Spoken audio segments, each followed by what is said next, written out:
Period নিয়ে বাসর ঘরে বসে আছি। খুব অস্বস্তি হচ্ছে আমা। কি করব কিছুই বুঝতে পারছি না। অচেনা একটা ছেলেকে কথাটা বলি কিভাবে? সে কি না ভাববে, অথবা আমার ইচ্ছার কতটুকুই বা মূল্যায়ন করবে? যদি এমন অবস্থায়ও পুরুষত্ব ফলাতে চায়। উফ, কিছুই ভাবতে পারছি না। যতই সময় গড়িয়ে যাচ্ছে ততই আমার টেনশনের মাত্রা বাড়ছে। কি এক অপ্রত্যাশিত ঝামেলায় না পড়লাম।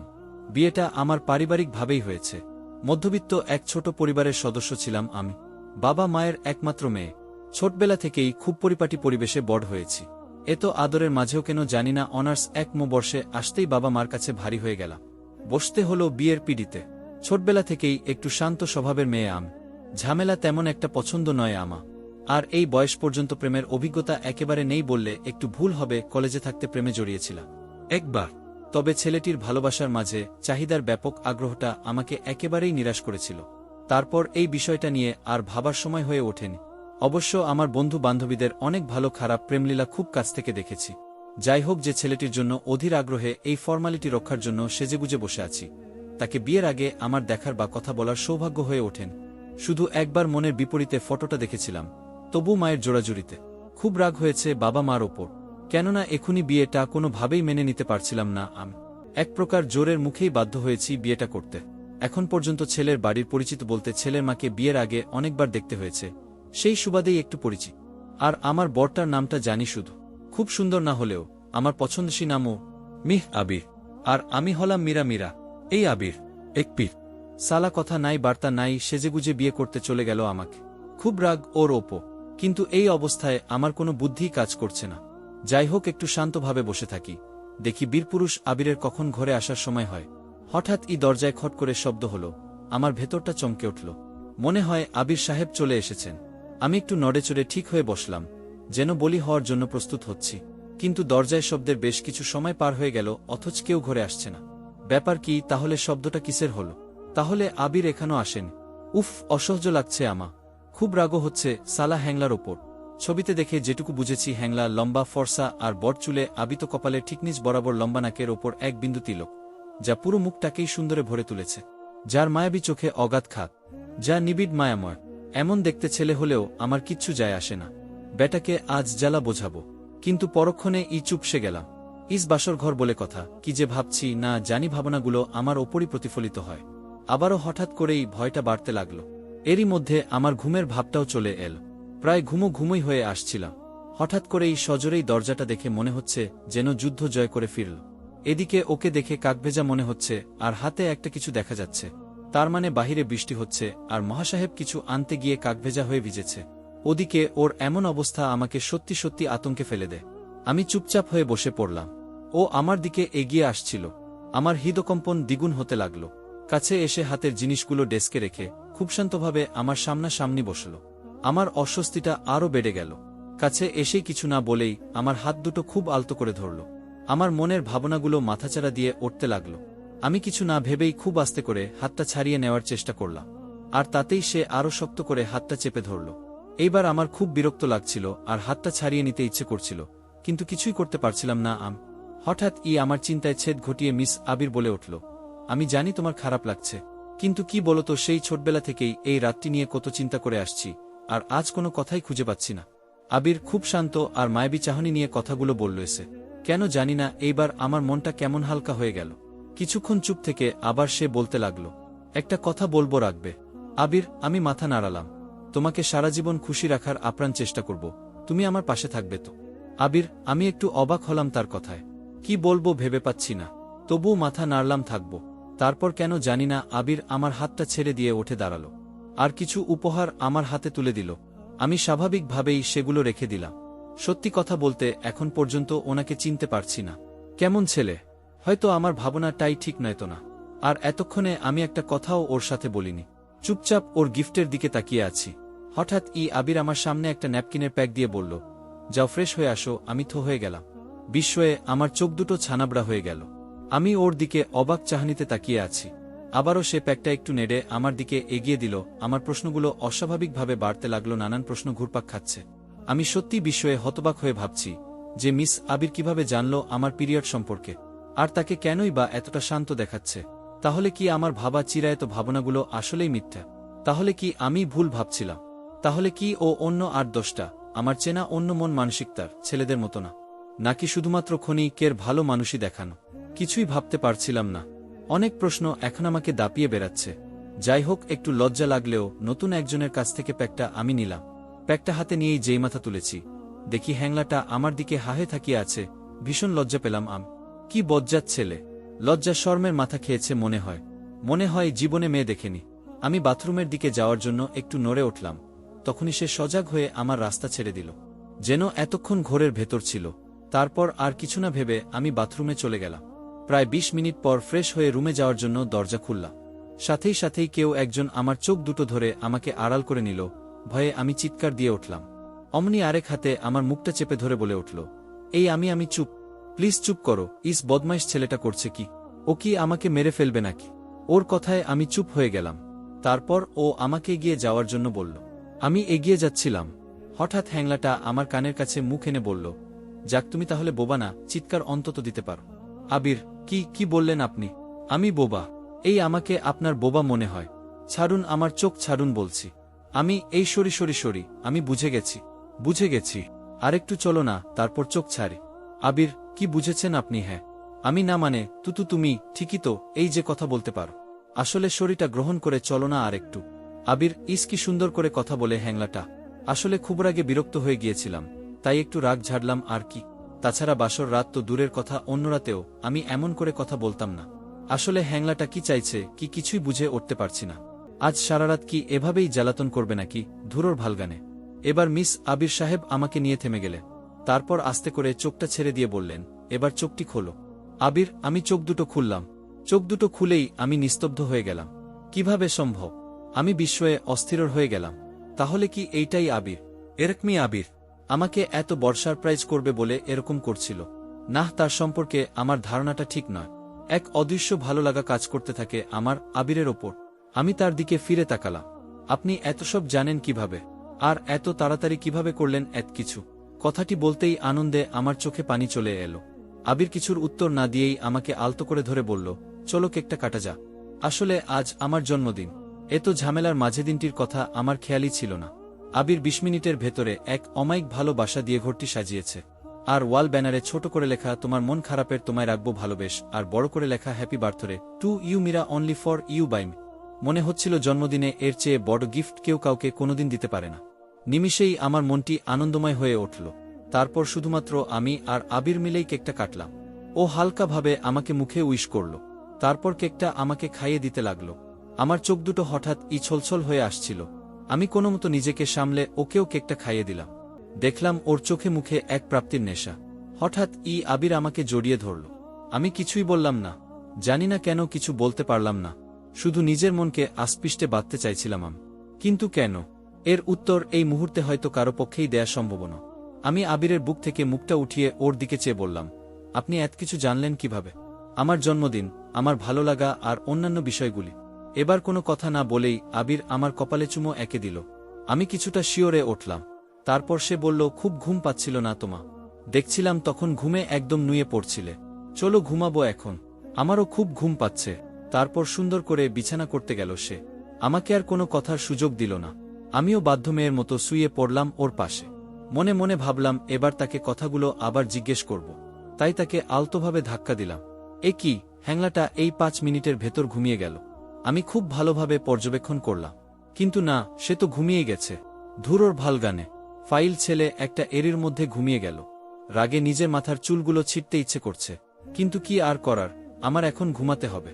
তবে সকল কিছুর মাঝে একটা বিষয় ভেবে ভালো লাগছে যে বিয়ে নিয়ে আমার ভাবা সকল বিষয়গুলি আস্তে আস্তে মিথ্যে প্রমাণিত হচ্ছে। আমার ভাবনার উল্টো বিষয়গুলি আমার সাথে ঘটে চলেছে। চোখ বুঝে কেন জানি না মা বাবাকে একটা ধন্যবাদ দিতে ইচ্ছে করছে। ভাবতে ভাবতে কখন যে ঘুমিয়ে গেছিলাম বুঝতে পারিনি। হঠাৎ আমার ঘুমটা ভেঙে গেল। ঘুম ভেঙে আবারও বিস্ময়ের সম্মুখীন হলাম। দেখি অবাকচাহনি নিয়ে আবির আমার দিকে তাকিয়ে আছে। চোখে চোখ পড়তেই ও চোখ সরিয়ে নিল। তার মানে এতক্ষণ ধরে আবির আমার দিকেই চেয়েছিল। ভীষণ অবাক হলো আমি। আমার জেগে ওঠা দেখে আবির অপ্রস্তুতে পড়ে যায়, যেন আমার চোখে কিছুতেই ধরা দিতে চায় না। তারপর বলে উঠল, ছাদে যাবে মীরা? আবির, ওর প্রশ্নে অবাক হলাম আবারও। এত রাতে ছাদে যেতে চাইছে? বুঝলাম খুব রোমান্টিকতা ভর করেছে তার ওপর। কথাটি শুনে আমি কোনো প্রতিক্রিয়া জানাইনি, শুধু চেয়েছিলাম তার দিকে। হঠাৎ আমাকে চমকে দিয়ে কোলে তুলে নিল। সে তারপর হাঁটা আরম্ভ করল ছাদের দিকে। আমি শুধুই তার চোখের দিকে তাকিয়ে তাকে জানার চেষ্টা করছিলাম, আমি কেন যে কোনো মেয়েই তোমার সেই মায়াবী চোখে হারিয়ে যাবে এক নিমিষেই। এখন পর্যন্ত প্রতিটা মুহূর্ত তোমার সাথে কাটাতে আমার নতুন করে ভাবতে হয়েছে, কি আছে তোমার মাঝে। আমি যেন যুগ যুগান্তর ধরে তার সাথে পরিচিত আছি, যদিও সে ছিল অনেকটা অপরিচিত আমার কাছে মাত্র কয়েক ঘন্টা আগেও। কথাগুলো ভাবতে ভাবতে ছাদে চলে এলাম। ছাদে এসে ও আমাকে কোল থেকে নামিয়ে দিল। এরপর কিছু বলার জন্য আমার কাছাকাছি আসতে চাচ্ছিল, কিন্তু হঠাৎ ওর ফোনটা বেজে ওঠে। তারপর ফোনের ওপাশ থেকে কেউ একজন তাকে কিছু একটা বলল। নিমিষেই তার হাসিখুশি চেহারার মাঝে এক অস্ফুটমলিন আভা ফুটে উঠল, যা কিছুতেই আমার কাছে আড়াল করতে পারল না। সে তাকে একটু চিন্তিত দেখাচ্ছিল। তাই হঠাৎ আমি বলে উঠলাম, কিছু হয়েছে কি? সব ঠিক আছে তো? আমি আমার কথায় এক অমায়িক হাসি দিয়ে বলল, আরে না, কি ভাবছ তুমি? কিছুই হয়নি, সব ঠিক আছে। আবির, না মানে এত রাতে ফোন, তাই বলছিলাম আর কি। আমি আমার কথা শুনে ও শব্দ করে হেসে উঠল, আর ওর দুহাত দিয়ে আমার দুই গালে হাত দিয়ে শান্ত লাজুক গলায় বলল, বাহ, এক রাতেই বরকে সন্দেহ করছ। তোমার বর শুধু তোমারই। বলে আবারও আমার কপালে আলতো করে চুমো এঁকে দিল। শেষ রাতের স্নিগ্ধ চাঁদের আলো, একটু দক্ষিণা বাতাসের ছোঁয়া আর আবিরের এই ভালোবাসার স্পর্শ আমাকে মাতাল করে তুলছিল। এক মুহূর্তে মনে হচ্ছিল আবিরকে ও জড়িয়ে নিই আমার পরম স্নাজুস্রোতে। আবির এবার আমাকে বলল, চলো সামনের দিকটাতে একটু হাঁটা যা। ওর কথায় আমার ঘোর কাটল। মাথা নাড়িয়ে ওর সাথে আমিও হাঁটতে লাগলাম। ছাদের ওপরে সাজানো ফুলবাগান দেখে আমার শেষ রাতের ভালোবাসা যেন আরেকবার পূর্ণতা পেল। আমি বিস্ময়ে আবিরের দিকে ফিরে তাকালাম। চাঁদের স্নিগ্ধ আলোয় আমি স্পষ্ট দেখলাম আবির চোখ নেড়ে এক অজানা অনুভূতি প্রকাশ করল, যাতে স্পষ্ট আবিরের মনের কথা পড়তে পারছিলাম আমি। ওর চোখ দুটো একটা কথাই শুধু বলছিল, হ্যাঁ মীরা, আজ থেকে এই ফুলের সুভাষ ছবি তোমার। প্লিজ যত্ন করে আগলে রেখো এই ভালোবাসার প্রতীকীগুলোকে। তবে একটা কথা শুধু তোমারই, এই প্রতীকী ভালোবাসার মাঝে সবচেয়ে সৌন্দর্যময় প্রতীক কিন্তু আমার এই লক্ষ্মী বউয়ের লক্ষ্মী চাহনি। নিজেকে আর কন্ট্রোল করতে পারলাম না, নিজের মনের সাথে কিছুতেই আপোষ করতে পারলাম না প্রকৃতির এই বাস্তব মায়াকে কাটিয়ে উঠতে। দৌড়ে গিয়ে জড়িয়ে ধরলাম এই হ্যাংলা বদমাইশ পচা বাদর ছেলে মিস আবিরকে। এক মুহূর্তে মনে হচ্ছে পৃথিবীর সবচেয়ে দামি, সবচেয়ে বিশাল ও সবচেয়ে নিরাপদ জায়গা এইটা, যা আষ্টেপিষ্টে বেঁধে রেখেছে আমাকে। নিজের অজান্তেই চোখ দিয়ে কয়েক ফোঁটা জল গড়িয়ে পড়ছিল, কিন্তু অদ্ভুত ছেলে আবির এইটাও বুঝে যাচ্ছিল। বলে উঠল, ঝরতে দাও চোখের পানি, তাকে আটকিও না, তাহলে আমাদের ভালোবাসার মাঝে ঘাটতি থেকে যাবে। বলেই আরও শক্ত করে আমাকে জড়িয়ে নিল। জানি না কতক্ষণ দুজনে এভাবেই ছিলাম। শুধু মনে হচ্ছিল যে সময়টাই ছিলাম সেটা যেন অতি তাড়াতাড়ি শেষ হয়ে গেল। মনের অজান্তেই বাবা মার সিদ্ধান্তকে আরেকবার স্যালুট দিতে ইচ্ছে করছে। হয়তো তাদের জন্যই মাত্র কয়েক ঘন্টার পরিচয়ের অচেনা একজনের বুককে আজ সর্বশ্রেষ্ঠ জায়গা মনে হচ্ছে। হয়তো তাদের জন্য আমার ভালোবাসার শূন্যের কোটা আজকে পূর্ণ মনে হচ্ছে। ভাবনাগুলো ভাবতেই রাতের এক মুঠো চাঁদকে গ্রাস করে নিল এক টুকরো মেঘমালা। অন্ধকার গাঢ় হয়ে আসছিল। তাই আবির আমাকে বলল, চাঁদ আমাদের সাথে লুকোচুরি খেলছে, চলো রুমে যায়। বলেই আবারও কোলে নিয়ে রুমে আসলো। তারপর আমাকে ঘুমোতে বলে সে বেলকুনিতে গিয়ে দাঁড়ালো। আবির, সত্যি আবির, প্রতিটা মুহূর্ত তাকে নতুন করে চিনছি, নতুন করে দেখছি, নতুন করে ভাবনাতে আটকে রাখছি। আমি জানি ও কিছু একটা নিয়ে চিন্তায় আছে, তবু আমাকে এক ফোঁটা বুঝতে না দিয়ে নিজেকে সামলে আমাকেও সামলে নিল। এ যেন আমার জীবনের নতুন শিক্ষা। কেননা আমি একটু বিষয়েই ঘাবড়ে যেতাম, অথচ আবিরের বোধশক্তি আমাকে নতুন করে জাগ্রত করল। যাই হোক, সারাদিনের ব্যস্ততার কারণে একটুতেই চোখজোড়া ধরে আসলো। আমি ঘুমিয়ে গেলাম আবিরকে রেখে। এতটুকু সময়ে ওকে যতটা জানলাম তাতে এটা আমি ঠিকই বুঝেছিলাম যে আজকের রাতে ওর চোখের পাতা কিছুতেই এক হবে না। রংধনুর রং রোদ্রের স্নিগ্ধ আলো চোখে এসে পড়তেই ঘুমটা ভেঙে যায় আমা। চোখ খুলে একটুও অবাক হলাম না আজকে। আমি জানতাম আবির এখানেই থাকবে। হ্যাঁ সত্যি, আবির তার মায়াবী চোখ দুটো দিয়ে আমাকে দেখছিল। প্রত্যুষ বেলার চাহনিতে যতটুকু বুঝেছি আমি, ছিল না সেই চোখে কোনো বিশেষ অঙ্গের প্রতি আকর্ষণ, ছিল না সামান্যতম কোনো লোলুপ দৃষ্টি, শুধু ছিল পরম ভালোবাসায় জড়ানো কিছু স্নিগ্ধ আবেশ। গুড মর্নিং বউ। আবির, গুড মর্নিং। আমি বলেই চায়ের কাপ এগিয়ে দিল আমার দিকে। আমার কেন জানি না ভীষণ লজ্জা লাগছে ওর দিকে তাকাতে। বুঝলাম বিষয়টা লক্ষ্য করে মিস মুচকি মুচকি হাসছে। তারপর চায়ের কাপটা হাতে নিয়ে আবারও অবাক হলাম আমি। একই চা কোথা? চা নেই তো থাকবে কি করে বলো? আমি তো আর চা করতে পারি না। আমার কেন জানি না ভীষণ লজ্জা লাগছে ওর দিকে তাকাতে। বুঝলাম বিষয়টা লক্ষ্য করে মিস মুচকি মুচকি হাসছে। তারপর চায়ের কাপটা হাতে নিয়ে আবারও অবাক হলাম আমি। একই চা কোথা? চা নেই তো থাকবে কি করে বলো? আমি তো আর চা করতে পারি না। তবে আমি ভালোবাসায় পুর। আমার ভাবনার মাঝেই আমিও একটু মুচকে হেসে উঠলাম। তারপর ও বলল, খুব ইচ্ছে হয় প্রতিদিন সকালে বুইয়ের হাতে মিষ্টি চায়ের সাথে ঘুমটা ভাঙাতে। আবির, ওর কথা শুনে মুচকি হেসে বিছানা থেকে নেমে আসলাম। বললাম, রান্না ঘরটা কোথায়? আমি বলেই বাহিরে যেতে চাইছিলাম, ভালোবাসার মানুষের আবদারটা পূরণ করতে। আমার অজান্তেই আমার মন বলে উঠল, প্রত্যেকটা সকাল তোমার বউয়ের হাতের মিষ্টি চাই শুরু হবে, তোমার মিস আবি। কিন্তু আবির আমার হাতটা ধরে কাছে টেনে বলল, এখন লাগবে না পাগলি, যাও ফ্রেশ হয়ে এস, বাহিরে মা তোমার জন্য অপেক্ষা করছে। কথাটি শুনেই ঘড়ির কাঁটার দিকে তাকালাম। 7টা বেজে গেছে, বাহিরে মা অপেক্ষা করছে। আর কথা না বাড়িয়ে ওকেও কিছু বলার সুযোগ না দিয়ে ফ্রেশ হতে চলে গেলাম। ফ্রেশ হয়ে বাহিরে এলাম, দেখি আমার শাশুড়ি মা বসে অপেক্ষা করছে। আমাকে দেখেই আমার দিকে এগিয়ে এসে বলল, আয় মা, আমার কাছে বস, বলেই আমাকে বসিয়ে দিয়ে 2 কাপ চা নিয়ে হাজির হল। তারপর আমার পাশে বসে বলল, নে মা, চাটা নে, নইলে ঠান্ডা হয়ে যাবে। আমি চায়ের কাপটা হাতে নিয়ে খাওয়া শুরু করলাম। তারপর শাশুড়ি মা বললেন, কি রে মা, কোনো অসুবিধা হচ্ছে না তো? মা, জি না মা, আমার কোনো অসুবিধে হচ্ছে না। আমি মায়ের সাথে চা খাচ্ছিলাম আর এদিক সেদিক তাকিয়ে আবিরকে খুঁজছিলাম। হয়তো ব্যাপারটা শাশুড়ি লক্ষ্য করছিল, তাই বলল, কিরে মা, কাউকে খুঁজছিস? জানি তো আবিরকে খুঁজছিস। আমি লজ্জা পেয়ে গেলাম, মুখ ফুটে কিছু বলতেও পারছিলাম না, শুধু লজ্জার মাথা খেয়ে মাথা নাড়ালাম। উনি বললেন, কেন, তুই জানিস না? ও তো একটু মিলে গেছে, কাল শেষ রাতের দিকে আমাদের মিলে আগুন ধরে গিয়েছিল, শুনলাম অনেকটাই নাকি ক্ষতি হয়ে গেছে। কথাটি শুনে আমি অবাক ও নিস্তব্ধ হয়ে যায়। তার মানে আবিরকে তখন সেই জন্যই ওমন দেখাচ্ছিল। আমার ভেতরটা মুচড়ে ওঠ, নিমিষেই মলিন হয়ে যায় আমার মুখ। আমার অবস্থাটা বুঝতে পেরে শাশুড়ি মা বললেন, কিরে তুই জানতিস না? না। আমি বললাম, না মা, আপনার ছেলে তেমন কিছু বলেনি। তারপর উনি বললেন, আবির এমন, তুই কোনো টেনশন করিস না, সব ঠিক হয়ে যাবে। আমি আমার শাশুড়িকে দেখেও অবাক হচ্ছি। 2 মা ছেলে সত্যি অন্যরকম ধাতুতে গড়া, যা আমাদের 8-10টা পরিবারের চেয়েও অনন্য। তারপর আবারও শাশুড়ি মা বলে উঠলেন, শোন, তোকে কিছু কথা বলি মা। জানিস তো আবিরের বাবা নেই। আবিরের ছোটবেলাতেই উনি মারা যান। খুব কষ্ট আর ধৈর্য নিয়ে সাধনার ফলে আজকে আবির নিজেকে প্রতিষ্ঠিত করেছে। তার বাবার ফেলে যাওয়া ব্যবসাকে একার হাতে দাঁড় করিয়েছে। যদিও আবিরকে ছোটবেলা থেকে একটা কথা শিখিয়েছিলাম যে নিজে চেষ্টা করো, নিজের পথকে নিজেই তৈরি কর। যে কাজ 10 জনে পারে না সে কাজ তুমি চেষ্টা করবে, কোনো বিষয়ে টেনশন করবে না, যেটা হওয়ার সেটা শাস্ত নিয়মেই হবে, তুমি চাইলেও আটকাতে পারবে না। তার চেয়ে ভালো দুর্দিনে ধৈর্য ধারণ করে তার মোকাবেলা করবে। হয়তো আবির ছোটবেলা থেকে আমার কথাগুলো মেনে আসছিল।